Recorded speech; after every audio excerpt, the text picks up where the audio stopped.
Oke, hari ini untuk mencapai kemenangan itu kita belajar dari sang pemenang, yaitu Kristus. Tema kita adalah Messiah's Prayer. Doa apa yang disampaikan oleh Kristus sehingga dia bisa melalui penderitaan yang begitu berat, dan yang paling penting bangkit dari antara orang mati. Film The Passion of Christ sudah pernah nonton?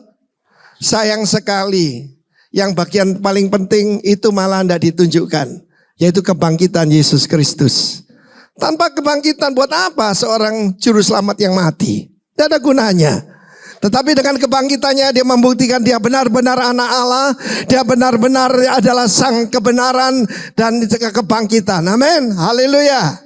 Oke, mari kita buka firman Tuhan dalam Yohanes 12 mulai ayat 20 sampai dengan ayat 33 terlebih dahulu. Lagu yang kita nyanyikan tadi adalah doa dari Tuhan Yesus yang pertama.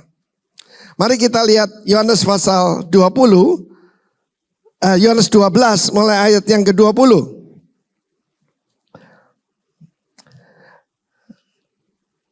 Di antara mereka yang berangkat untuk beribadah pada hari raya itu, terdapat beberapa orang Yunani.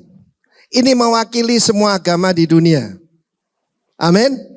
Mereka adalah orang-orang non-Yahudi. Tetapi kita lihat di sini, orang yang pergi pada Filipus. Mereka berkata, there must be something else. Bukan cuma upacara ini. Kenapa orang Yahudi nggak percaya bahwa kita ini lanjutan daripada firman Tuhan? Karena Pesach itu nanti 22 April. Kita rayakannya tanggal 28-29 Maret. Sejak yaitu gereja Katolik itu dipisahkan, saudara. Dan itu membuat confusion.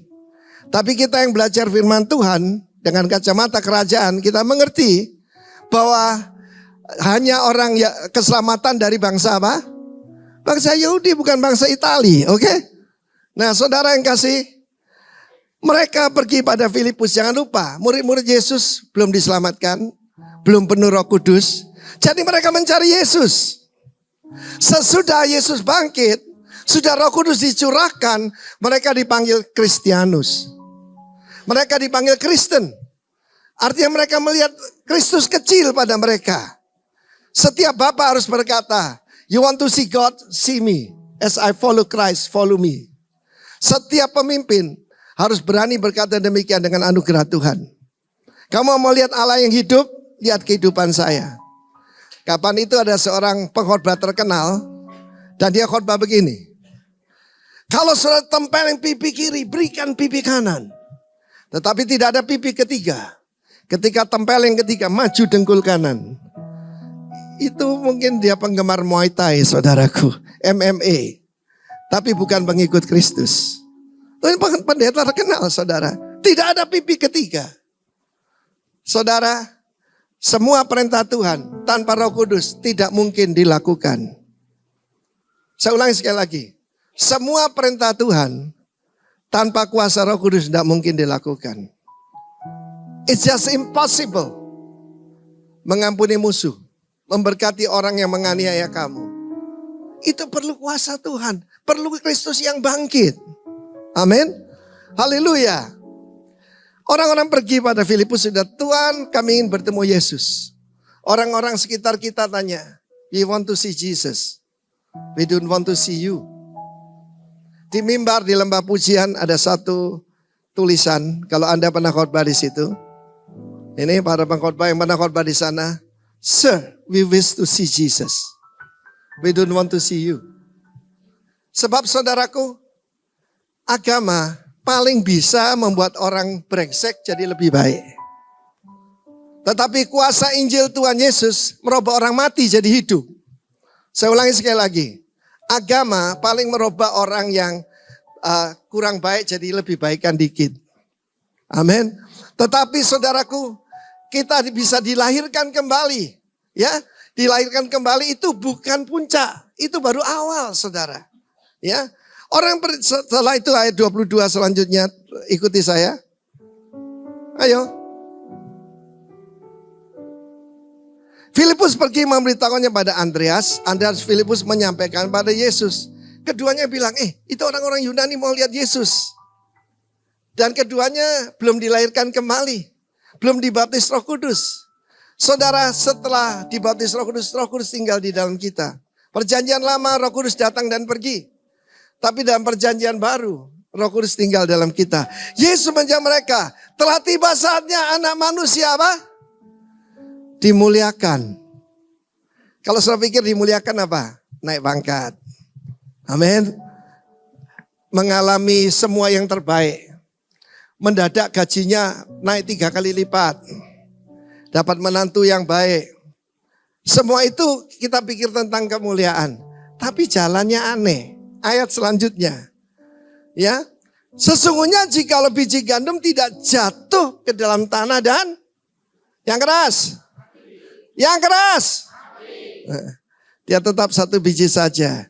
Tapi jika ia mati akan menghasilkan banyak buah. Mau hidup berbuah? Harus apa? Masuk dalam tanah dan mati. Dan ini orang tidak suka. Nah, ini berita tentang salib itu. Barang siapa mencintai nyawanya, ia akan kehilangan nyawanya. Tetapi barang siapa tidak mencintai nyawanya di dunia ini, memeliharanya untuk hidup yang kekal. Saudara punya pola pikir kekekalan. Sebab saudaraku, kalau kita hanya berharap pada Kristus untuk hidup yang sementara ini, firman Allah mengatakan kita orang yang paling kasihan, patut dikasihani, paling miserable di dunia ini. Tadi dikasih contoh bagus tentang Raja Salomo. Kurang apa dia? Istri sama gundik 1000. Orang paling kaya di dunia. Tetapi dia berkata semuanya sia-sia. Aku tidak menghalangi mataku dari apapun yang kuingini. Apa saja. Dia ngumbar hawa nafsunya. Dan dia berkata semuanya sia-sia. Tetapi perintah Tuhan tidak boleh mencintai nyawanya. Apa nyawa di sini? Suhe. Suhe itu adalah soulless life. Kehidupan untuk jiwa kita. Ya, manusia itu roh. Saya kata bersama saya manusia itu roh. Ya, we are spiritual being, we are spirit being. Punya jiwa, jiwa itu ada kemauan, kehendak, perasaan, amin, pikiran, dan tinggal dalam tubuh. Manusia, Timotius Arifin bukan yang Anda lihat ini, tapi yang di dalam. Amin. Sebab kita berasal dari Allah. Ikan berasal dari air, ternak dari bumi, dari tanah. Tapi kita berasal dari Tuhan. Kalau tanaman dicabut dari bumi, tanaman akan mati. Ikan dikeluarkan dari air akan mati. Dan kalau kita terpisah dari Allah, kita mati itu mati yang kedua. Kalau kita lahir cuma 1 kali, kita mati 2 kali. Kalau lahir 1 kali, mati berapa kali? Mati tubuh dan terpisah dari Tuhan. Tapi apabila kita lahir 2 kali, maka kita paling mati cuma 1 kali. Karena itu ketika saya dimasukkan rumah sakit, karena Kristus sudah bangkit, saudaraku terkena COVID yang berat, saya tantang, "Hei maut, di mana kekuatanmu? Hai kubur, di mana kekuatanmu?" Sudah dikalahkan oleh Kristus. Tetapi yang penting kebangkitan itu, saudara. Jangan berpusat di salib saja. Ya, itu karya Kristus hebat. Tapi sekali lagi itu bukan puncak, itu permulaan. Amen. Haleluya. Nah, ini kemudian ditunjukkan cara yang lain. Selain tidak mengasihi nyawa, dia harus melayani aku. Kalau saya melayani aku, dia harus mengikut aku. Dan di mana aku berada, di situ pelayanku akan berada. Barang siapa melayani aku, dia akan dihormati oleh siapa? Kita tidak cari hormat dari manusia. Yesus tidak punya Jesus Fans Club. Yesus tidak kumpulkan fans. Dia bahkan tidak membuat partai politik. Dia tidak masukkan Facebook dan cari like. Amin. Sebab saudaraku, kalau kita memberitakan kebenaran, siap-siap dibenci orang. Siap-siap tidak disukai orang. Sebab kita kebenaran kadang-kadang unpleasant, kadang-kadang menyakitkan. Ya, saudaraku, siap-siaplah. Sebelum saya yaitu kenal Kristus, hidupku aman-aman aja. Aku tidak cari perkara dengan orang, tapi beritakan Yesus. Aniaya, ancaman, bahkan ancaman mati dan sebagainya datang pada saya. Tetapi ini yang saya belajar. Barang siapa kemudian harus melayani Tuhan. Mau bahagia, jadi pelayan. Rahasia kebahagiaan itu sederhana. Anak manusia tidak datang untuk dilayani, tetapi melayani dan memberikan nyawanya bagi tebusan banyak orang. Tebusan itu ransom, itu istilah dagang, saudara. Ya, kita ini digadaikan oleh kuasa dosa di bawah kuasa iblis. Dan karena itu dibayar bukan dengan emas perak, tapi dengan darah yang mahal daripada Kristus. Pada waktu saya diundang untuk khotbah di Hong Kong, tanggal 26 Desember yang lalu, saya ingat firman Tuhan ini. Di mana aku berada, di situ pelayanku harus berada. Nah, mana ada gembala ninggalkan acara Natal, saudaraku. Tanggal 25 Desember. Saya harus tinggalkan. Sebab Tuhan berkata, di mana aku berada, di situ harus aku berada. Dan baru-baru ini ada undangan lagi ke satu pulau. Pernah dengar yaitu saudaraku Pulau Dobo? Ada yang pernah dengar? Tidak pernah kan? Ya. Tetapi Roh Kudus berkata, go. Amen. Di tengah-tengah apa? Pada waktu selesai hari raya, banyak teman datang, banyak keluarga datang, saudara. Tapi Tuhan berkata, go. Jadi saya akan berangkat ke Pulau Dobo. Dari sini Makassar, Ambon, baru Dobo, saudara. Saya mau beritahu saudara, itu caranya untuk menjadi seperti Kristus. Ayat selanjutnya. Sekarang, perhatikan ini. Sekarang jiwaku terharu. My soul is trouble. Trouble sini taraso, tergoncang. Ketika ada ancaman, ketakutan datang, goncangan datang. Apapun yang sudah hadapi pada saat ini. Ya, manusia biasa akan berkata, apa yang akan kukatakan, apa yang kudoakan. Bapa selamatkan aku dari saat ini. Tidak. Untuk itulah aku datang ke dalam saat ini. Bagaimana doanya? Father, glorify thy name. Bapa, muliakan namamu. Maka terdengar suara dari sorga. The Father is pleased. Bapa itu bersuka cita. Aku telah memuliakannya dan aku telah memuliakannya lagi. Yesus berkata, suara itu terdengar dari sorga, tidak untuk aku tapi untuk kamu. Amin. Haleluya. Coba ayat selanjutnya, ikuti saya terus. Orang banyak di situ mendengarkan bahwa itu bunyi guntur. Ada yang pula berkata seorang malaikat telah berbicara dengan dia. Suara itu terdengar bukan oleh karena aku, melainkan oleh karena kamu. Ayat selanjutnya sampai 33. Sekarang berlangsung penghakiman atas dunia ini. Ketika kita menyerahkan diri pada kehendak Bapa, iblis dihukum. Penghakiman atas dunia ini, sekarang juga penguasa dunia. Siapa itu? Iblis dilemparkan keluar. Dan aku, apabila aku ditinggikan dari bumi, aku menarik semua orang datang padaku. Ini dikatakan bagaimana caranya ia akan mati. Semua orang cari promosi. Semua orang cari kesenangan, kebahagiaan, kenikmatan. Bahkan yang paling akhir ini, saudaraku, tipuan terakhir adalah hidup itu untuk dinikmati. Saudara, memang Tuhan memberikan semua yang baik. Tapi cara untuk menjadi seperti Kristus. Lagu tadi itu bahaya loh. Menjadi seperti kau Yesus. Menjadi seperti kau Yesus. Menjadi sempurna. Amin. Di dalam perkataan, perbuatan, tindakan, pola pikir dan sebagainya. Jadi pertama-tama hidup adalah pilihan. Bapa, selamatkan aku dari saat ini. Saya masih ingat salah satu ancaman yang mengerikan dalam hidup saya. 1986. Saya difitnah bahwa saya menjelekkan agama mayoritas.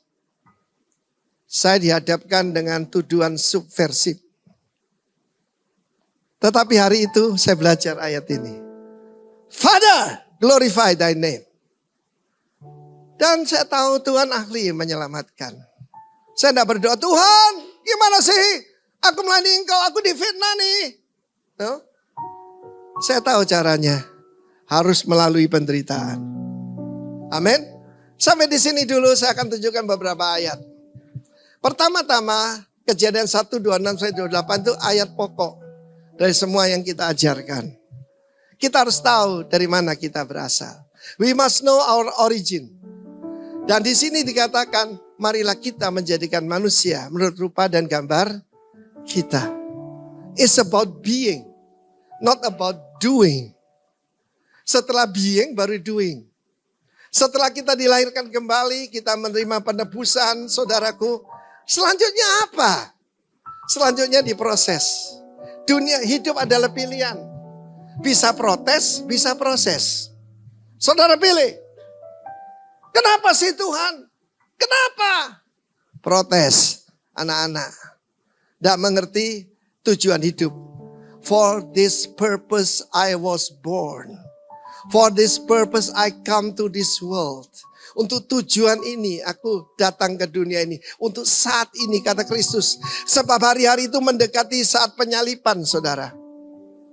Kita tahu ini Yohanes 12, dilanjutkan Yohanes 13. Yesus tahu dia berasal dari Bapa dan kembali Bapa. Dia cuci kaki murid-muridnya. Merendahkan diri. Bodoh bagi orang dunia. Ya, saudara, kejujuran ada yang bilang itu kemewahan, kebodohan yang mewah katanya. Semua orang melakukannya. No, pengikut Kristus tidak. Mari kita lihat setelah being baru punya kuasa. Jangan lupa saudara. Setelah kematian ada kebangkitan. Dan setelah kebangkitan kemenangan demi kemenangan. Tetapi saudara Yesus sudah bilang kok. Dan sekarang ini jarang sekali diberitakan kebanyakan bagaimana sukses. Your success is coming very soon. Kan gitu. Khotbah-khotbah di gereja-gereja populer ya. Ya saudaraku. Tetapi firman Tuhan mengajarkan dengan jelas. Kita baca ayat selanjutnya dalam Ibrani pasal yang kedua. Saya pernah sampaikan ini tentang tujuan hidup saudara saya. Menjadi sempurna. Seperti Yesus. Yang pertama adalah kedewasaan. Kita baca bahasa Inggrisnya aja. For it was fitting for him, for whom are all things, and by whom are all things, in bringing many sons to glory. Jadi pertama, bukan children, tapi putra. Anak-anak Anda dikasih kuasa. Ya, ini cucu kemenakan saya yang lucu dua ini, pasti tidak dibelikan motor sama bapaknya. Kecuali nanti usia 16 tahun. Ya, saudara demikian juga. Banyak orang cuma minta kuasa. Tapi tidak tahu tentang menjadi seperti Kristus. Kita tidak berusaha niru Kristus. Saya pernah ke kota Seattle. Dan pada saat itu saya lihat ada orang pakai jubah putih. Rambutnya panjang. Dikira Yesus rambutnya panjang. Yahudi tidak ada rambut panjang saudaraku.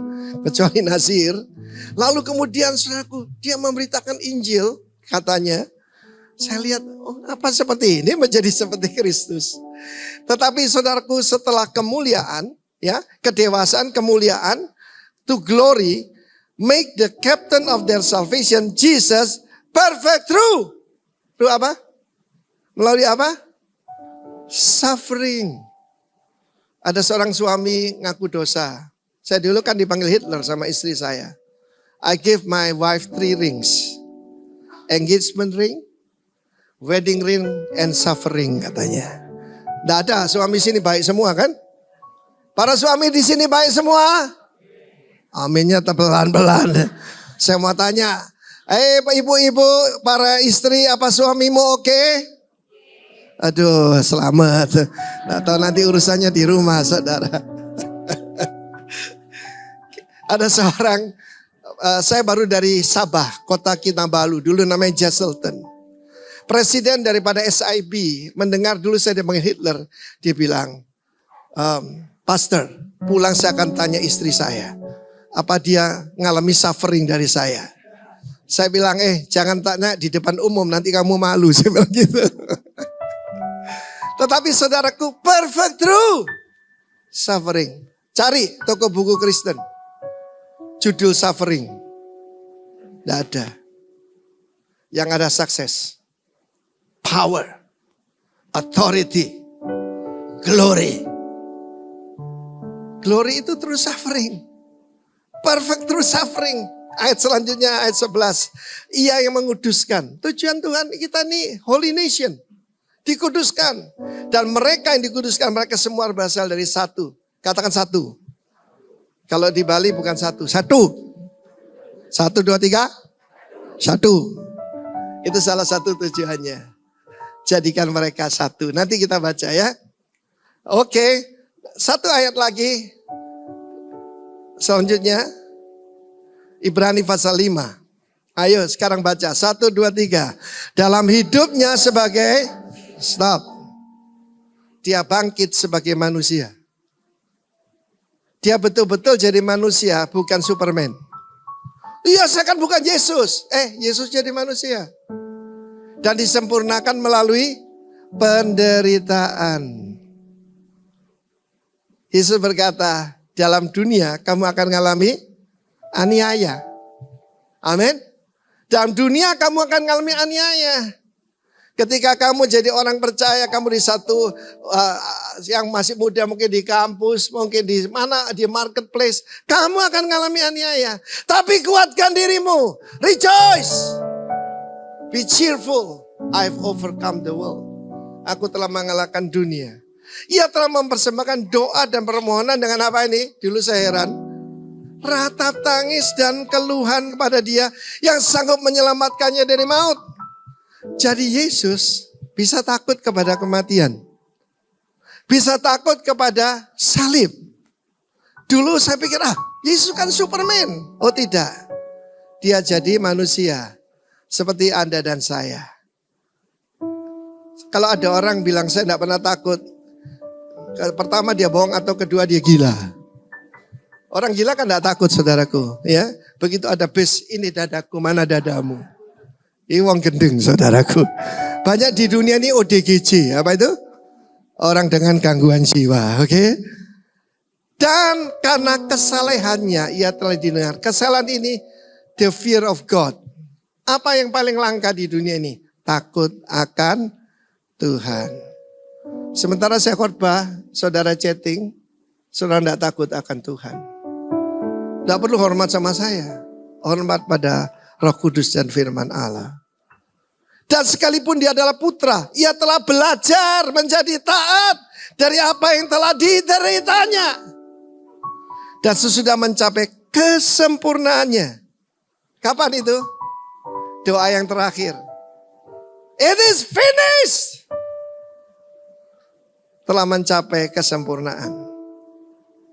Caranya lewat penderitaan. Kita tahu bahwa tekanan dan penderitaan itu membuat batu bara menjadi diamond. Amen. Saudara, Tuhan jadikan aku lebih seperti Engkau. Tuhan berikan aku kesabaran. Yang ada apa? Kekecewaan. Saya kecewa Pak. Saya kecewa.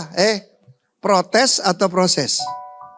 Hari ini, saudara lupa saya enggak apa-apa. Ingat ini.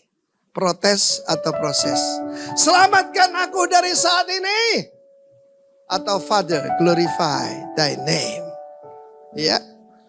Dan sudah mencapai kesembuhan, dia menjadi apa nih? Pokok keselamatan abadi. The author of eternal salvation. Bagi semua orang yang taat kepadanya. Saya pernah tanya anak-anak muda. Perkataan apa papamu yang kamu tidak suka? Perkataan harus. Hei anak muda, harus ini, harus itu. Ketaatan itu, saudaraku, pada generasi yang sekarang, tidak bisa, mereka makin individualistik. Zaman saya, ya ada beberapa jemaat kita yang masih seperti hidup tahun 1950. Kalau ketemu saya, oe, inje gitu. Tapi yang sekarang begini, terangkan dulu, apa maksudnya? Jangan ketawa, kamu sedang menghadapinya. Tetapi firman Tuhan berkata, karena kesalehannya dia didengarkan. Because of the fear of God. And ayat ke-7 bahasa Inggris, was heard because of his godly fear. Katakan godly fear. Mau doamu didengar? Godly fear. Jadi yang pertama-tama ini memang panjang sekali. Tapi yang kedua saudaraku, mari kita lihat. Jangan kehendakku Bapa, kehendakmu jadilah. Silakan. Ada 5. Ya kalau tidak nututi 45 menit. Pelit sekali Pak Chandra ini. That they all may be one ini Yohanes 17. Jadi masih sambungannya. Cuma sengaja saya tidak akan explore ini karena terlalu panjang. Di dalam Yohanes 17 itu doa Tuhan Yesus. Kalau doa Bapa kami itu doa yang diajarkan pada murid-murid, pada kita. Tapi dalam Yohanes pasal 17, dia berdoa, Bapa permuliakan namamu. Kedua, permuliakan putramu. Dengan kemuliaan yang aku telah miliki sebelum dunia dijadikan. Tapi doa utamanya, that they all may be one. Sekarang ini, ya kemarin saya ketemu seorang teman. Dan dia cerita bagaimana ya ada teman kita gerejanya sudah pecah 3, saudara. Tidak cocok, satu angkat tangan, satu angkat kaki. Pokoknya ribut aja soal begitu. Tetapi doa Tuhan Yesus, that they all may be one. Semua mereka menjadi satu. Saya mungkin akan sampaikan pada kesempatan yang lain. Kita lewati dan yang ketiga ini adalah ketika dia berdoa di Taman Getsemani. Ingat film The Passion? Dia sedang berkeringat darah. Dan di situ ada ular. Tapi doa yang membuat kemenangan adalah, jangan kehendakku Bapa, kehendakmu jadilah. Ayo nyanyi. Jadi saya tahu yang asal Protestan. Ya Bapakku, jika engkau mau, ambillah cawan ini daripadaku. Tapi bukan kehendakku, melainkan kehendakmu yang terjadi. Sebelum saya lanjutkan ini, saya mau tunjukkan dulu 4M langkah untuk menjadi seperti Yesus. Silakan tampilkan. Jadi pertama, mati terhadap diri sendiri. Nah enak semua pasti buat dagingmu. Mati terhadap aku. Mati terhadap aku. Saya ingat mama saya bilang gini. Kalau kamu menikah, yang namanya ek itu mati. Ek itu ego, saya. Aku. Semua masalah di dunia ini terutama keluarga adalah kemauanku. Oke? Yang kedua, membenci nyawanya di dunia ini. Bahasa Ibrani, terutama tidak ada mengasihi, lebih mengasihi, sangat mengasihi, tidak ada. Cuma ada 2. Mengasihi atau membenci. Amin. Membenci nyawanya di dunia ini. Barang siapa mengasihi nyawanya akan kehilangan nyawanya. Nanti baca lagi, Yohanes 12. Lalu kemudian melayani Tuhan. Ya, contoh ke Pulau Dobo, masa enak saudara. Berangkat ke Makassar jam 8 malam, nunggu tengah malam baru ke Ambon. Di Ambon itu sudah pagi baru ke Dobo. Daging gak suka. Ada orang tanya, Pak apa buktinya dipimpin Roh Kudus? Dagingmu gak suka. Keduanya berlawanan. Jadi kalau saudara mendengarkan tentang easy gospel, cheap gospel, ice cream gospel, jangan percaya. Gospel itu dead to self. Mati terhadap diri sendiri. Yang satu lagi nih. Bapak ampuni mereka. Sebab mereka tidak tahu yang mereka perbuat. Saya punya pengalaman dengan papa saya. Adik saya Linda sekarang tinggal di Amerika. Itu sports girl kayak papa saya. Renang juara, lari juara, pokoknya juara semua dalam olahraga.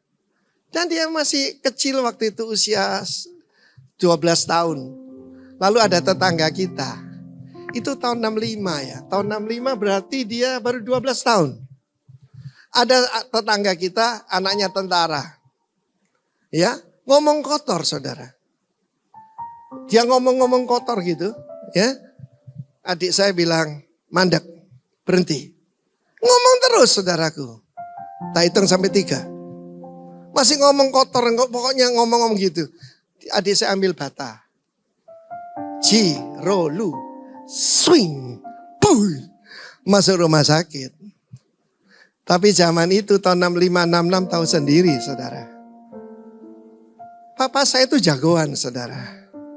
Ya pokoknya kalau pergi dengan dia itu aman. Satu kali adik saya Linda nih kesayangan papa. Kalung emasnya ditarik, saudara. Ditarik, dicopet. Saya masih ingat.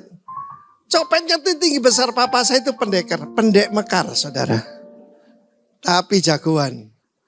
Ketika itu saya masih ingat sebab saya ada di situ. Orang yang nyopet itu enggak pakai baju. Tinggi besar. Dan dia gini, lu mau apa? Papa saya enggak banyak omong, dia kasih satu uppercut. Orang tuh buk. Diambil kalungnya lalu kita pergi. Pokoknya dengan papa saya aman. Tapi pada waktu kejadian itu, saudara. Di kampung kita sudah ribut. Wah, bisa gawat ini. Dan saya ingat perkataan mama saya. Saya waktu itu masih ya 13 tahun gitu ya. Saya dengar mama saya bilang gini. Papa saya namanya Oscar. Os. For ons. Untuk kita. Kamu ngalah. Dan apa yang terjadi, saudara? Saya tidak lihat. Tapi saya dengar. Papa saya ditempeleng dan tidak membalas. Kalau membalas, bapaknya masuk rumah sakit. Sebab saya tahu sendiri ada 3 orang paling sedikit pernah masuk got di depan rumah saya. Ya, kena swing papa saya. Tetapi hari itu dia menerima kesalahan anaknya. Buat saya, dia bukan pengecut. He's my hero. Dan itu yang dilakukan oleh Yesus. Hari ini, banyak daripada kita pemimpin harus menanggung kesalahan dari orang lain. Itu caranya mati terhadap diri sendiri. Mari kita lihat bedanya Yesus dengan Hitler. Oh, memang beda kan? Tampilkan saudaraku. Nah, saudara, pidato daripada Hitler ini, it is our will that this state, Third Reich, kerajaan ketiga, shall endure through the coming millennia, akan berlangsung 1000 tahun. Saudara, ini gambaran antikris. Dia membuat agama baru. Bangsa pilihan itu adalah bangsa Aryan. Jerman, mata biru, rambut blond, tinggi. Dan yang dibunuh Yahudi. Liwat dia 6 juta orang Yahudi mati. Dan apa yang dia katakan? The triumph of the will. Kemauannya. Harus hidup berkemenangan. Triumph itu adalah perayaan kemenangan. Tapi sebaliknya. Raja yang sebenarnya. The triumph of God's will. Not my will. But thy will be done. Bagaimana saya sampai ke Pulau Bali? Mematikan ego saya. Saudara, saya masih ingat. Itu hadiah ulang tahun buat saya. On my birthday tahun 89. Roh Kudus berbicara, tinggalkan Surabaya. Pergi ke Pulau Bali. Saya ceritakan keadaan kita di Surabaya waktu itu. Itu Tuhan lagi memakai Surabaya Presenter. Dan catatan di satu gereja aja 10.000 jiwa dimenangkan. 10.000. Satu gereja aja, belum yang lain. Dan Tuhan sedang memakai kelompok kita, kelompok kecil kita yang asal dari rumah itu. Dan bukan cuma itu. Bapak Pendeta Alex mengumumkan, pengganti saya Pak Timotius Arifin. Saudara, gereja besar.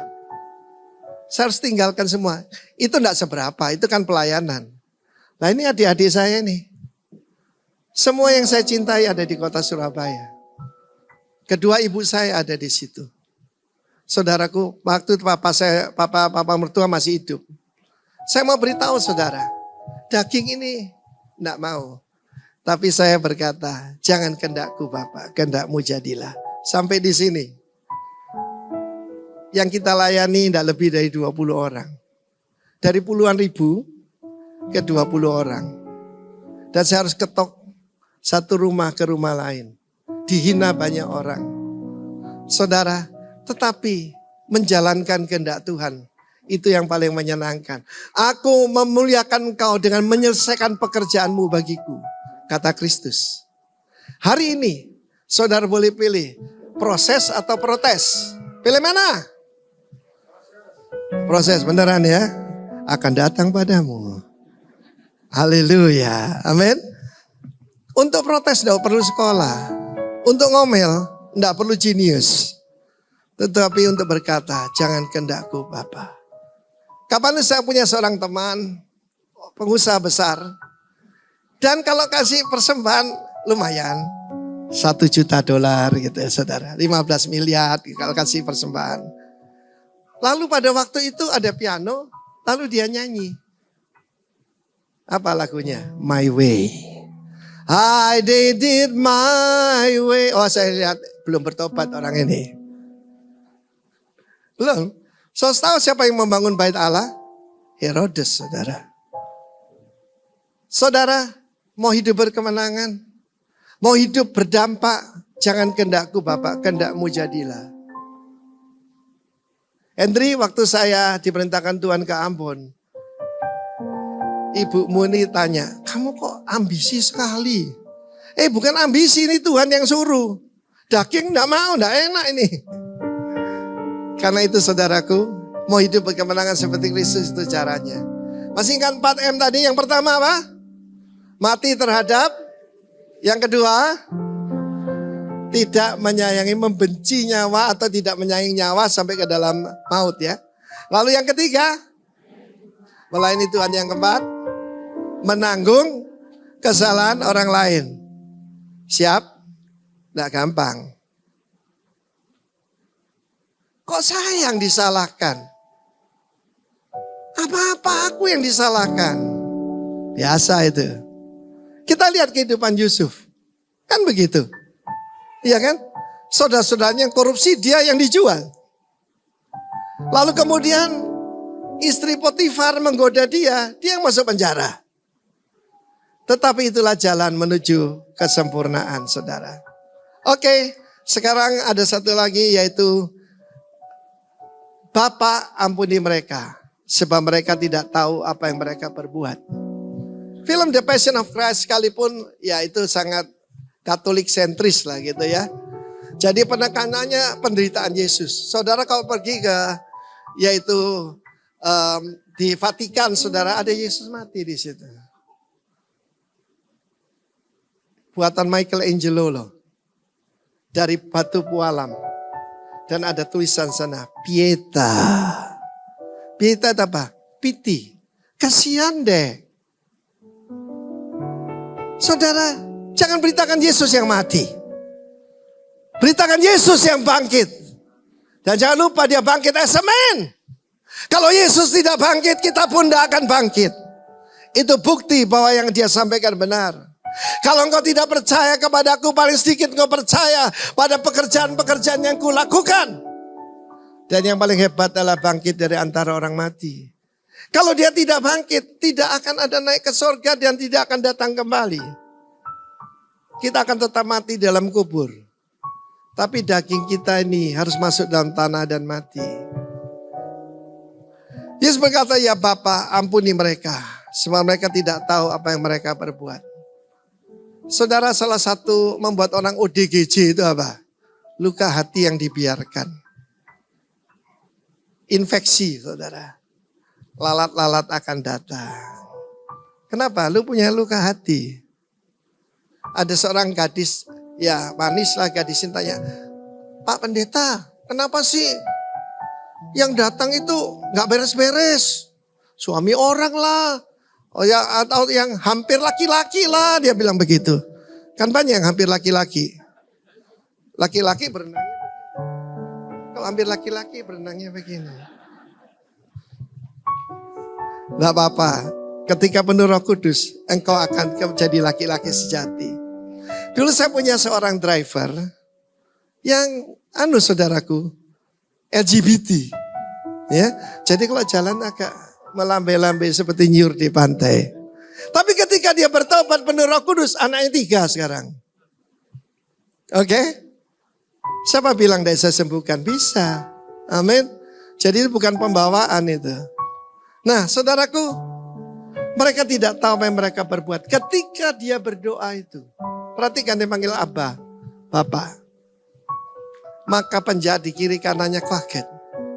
Kok ada ada. Orang dianiaya, melepaskan pengampunan.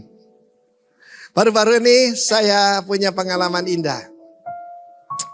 Ada seorang anggota DPR RI dari PDIP Komisi 11. Namanya Indah Kurnia. Pernah dengar? Arek Surabaya ya. Pernah masuk Muri karena nyanyi 700 lagu dalam 5 hari. Dan dia adalah saudaraku ya seperti orang penting di BCA dulu ya. Nah saudaraku, dia berbesan dengan Ibu Eli Halim Jayapura. Yang menarik ini saudaraku, waktu itu putranya namanya Justin, mungkin saudara pernah lihat, itu dipukuli, ditendangi preman saudara. Di jalan tol dalam kota. Ada yang pernah lihat itu? Preman tuh nggak tahu ini anaknya anggota DPR. Pada waktu kejadian itu saya teks dia. Saya bilang, Ibu Indah, kesempatan yaitu memberitakan Kristus. Apa yang dia lakukan? Orang tercengang. Dia mengampuninya dan tidak menuntut. Dan dia bilang, saya juga punya anak laki. Kalau anakmu masuk penjara, lalu nanti keluar cacat, bagaimana perasaan saya sebagai seorang ibu? Saudaraku, orang lihat Yesus pada dia. Teman-temannya yang bukan Kristen pada datang dan bilang gini, Bunda, kok bisa ya ngampuni? Jangan lupa saudara, dia ketua Persebaya. Dia mantan ketua Persebaya dan bonek-bonek gila Surabaya, saudaraku. Mereka bilang, Bunda kita bereskan orang itu. Jangan. Dia melepaskan pengampunan. Dia belajar seperti Yesus. Dan nama Tuhan dipermuliakan. Nah ketika pesta nikahnya Dusia, putri dari Pak David Halim ini, maka saudara yang datang pejabat-pejabat tinggi. Bank Indonesia, OJK, Ibu Sri Mulyani, owner BCA, direktur BCA. Pasti mereka mendengar. Bagaimana anak dianiaya, digebukin, ditendangi. Dia melepaskan pengampunan dan tidak menuntut. Dia cerita. Dari partai-partai lain yang garis keras berkata, Bunda, kok bisa kamu ngampuni? Apa yang mereka lihat? Yesus. Mereka lihat love in action. Amin. Yang paling akhir, ini 45 menit beneran ini. Sudah garuk-garuk soalnya. Haleluya. Yang terakhir saudaraku, ya ini doa seorang pemenang. Yang terakhir, Bapa, ke dalam tanganmu kuserahkan nyawaku. Dan sudah berkata demikian yang menyerahkan nyawanya. Jauh sebelum itu dia berkata, aku menyerahkan nyawaku untuk menerimanya kembali. Amin. Ini doa anak Yahudi kalau mau tidur. Dan saya terapkan setiap kali ada saudara-saudara kita operasi dan yaitu dikasih obat bius ya, narkosa ya. Katakan itu. Bapak ke dalam tanganmu, kuserahkan nyawaku. Sebab kita tidak punya kontrol akan nyawa kita. Berapa banyak orang kena obat bius dan tidak pernah bangun lagi. Tapi seperti anak kecil yang akan tidur. Dia berkata, Abah, ke dalam tanganmu kuserahkan nyawaku. I commit my spirit. Commit itu begini. Seperti saudara punya, yaitu katakan saja, uang 100 juta. Dan saudara titipkan pada satu bank tertentu. Kenapa? Percaya. Nah misalnya saudaraku ada bank namanya Bank Antah Berantah. Lalu direkturnya pakai celana pendek, pakai kaos oblong. Saudara tidak mungkin taruh sana kan? Saudara cari yang bona fide. Apa bona fide itu? Dipercaya karena punya karakter baik. Mau hidup berkemenangan? Ini doa daripada Kristus. Aku menyerahkan nyawaku untuk menerimanya kembali. Demikian juga ketika saya dimasukkan di rumah sakit. Betul-betul yang saya lakukan pertama. Ya, praise is my weapon. Pujian adalah senjata saya. Saya nyanyikan Pertama-tama saya ingat bagaimana Tuhan menolong saya tahun-tahun yang lalu. Saya masuk rumah sakit karena COVID tahun 2020. 2002 saya disembuhkan dari kanker getah bening. Amen. Secara ajaib. 2003 saya disembuhkan Tuhan secara ajaib dari virus yang badan saya sudah lemes, saudaraku. Sudah gak bisa apa-apa. Setiap 10 menit baju saya diganti. Basah dengan keringat, saudara. Sementara saya panas tinggi tapi kedinginan. Dokter gak tahu obatnya. Tuhan jamah saya secara ajaib. Jadi karena itu ketika terkena COVID-19, C19, itu kan tahu virusnya. Tahu obatnya. Tetapi saudaraku, saya ingat pertolongan Tuhan. Saya nyanyi, ya, you are the God that healed me. You are the Lord my healer. You send your word and heal all my disease.